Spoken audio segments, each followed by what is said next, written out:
be moving on to the third and final question for today's episodes. This one is also from an agent, Bruno, and the agent says, can you please assist them?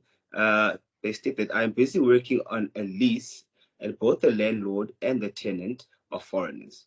The tenant has a budget of 2,000 US dollars per month, which will fluctuate in conversion depending on our rand, obviously. Her company are paying her rental, and this is her budget.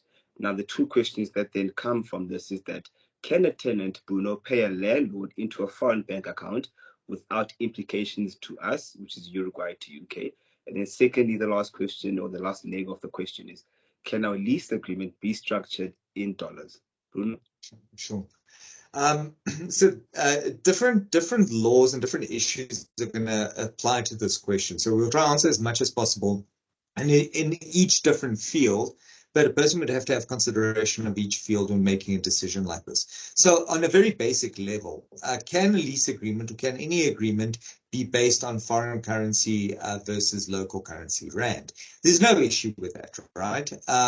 No issue at all. We've done it a couple of times in residential properties and consumer-based agreements. One may find in pieces of legislation somewhere that that the legislator tries to have things in rands in order to keep it simple. But with rentals, I've never seen it. With residential rentals, I've never seen it. And we know for certain with commercial rentals, that is not the case. So to answer the second question, can it be done in a foreign currency? Absolutely, right? You just have to follow the right exchange control processes and report it properly the way that it needs to be reported. Shouldn't be an issue at all. So now to have the conversation regarding the transaction itself. Now, for starters, a question that isn't asked, and I'm just going to answer it very quickly, is the pitting of the value. So remember, a rental agreement is premised on the fact that there's going to be consideration payable for the use of enjoyment of a property. So pitting a certain consideration typically tends to be important, but it has to be determinable. So just because the currency or the value of the rand or value of the dollar fluctuates, or pound, if I'm not mistaken. Well, I don't know actually what Uruguay uses, but I think they said dollars.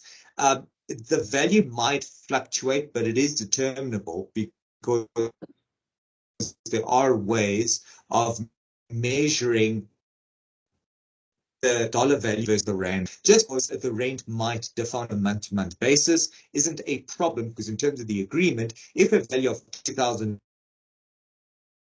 was paid or $1,000, then you've complied with the agreement.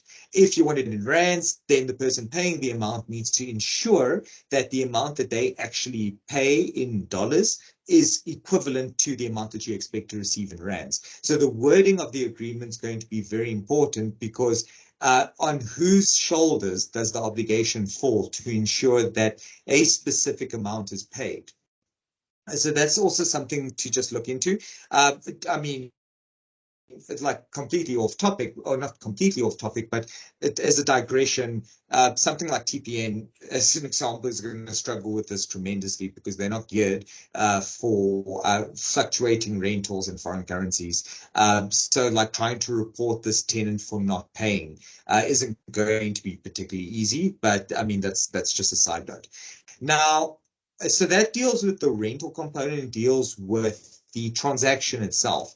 The one thing that's also very important to consider here is the tax consequences. And this is a big one, because we're not considering what SARS is going to now be asking of a taxpayer. So the person receiving the rental income that owns a property in South Africa is a taxpayer.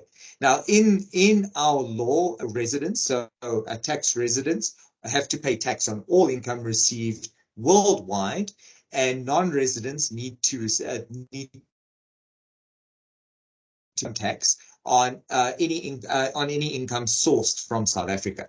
Given that this property is in South Africa, it's a given that this is going to be taxed.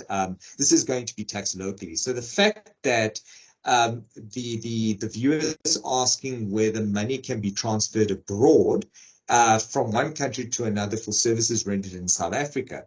Now, in my mind, exchange control wouldn't be a problem here, but I'm not an expert when it comes specifically to exchange control. But I can tell you that even if the money doesn't hit a South African account right now, SARS is going to be asking for that money because it is income that is derived from a source in South Africa. So any which way you look at it, there is going to be no way that there's not going to be a tax liability for receiving this income, whether it's foreign or local. So that's just something to bear in mind. You're not going to keep this away from SARS if it's paid into foreign bank accounts, and you are going to need to disclose it.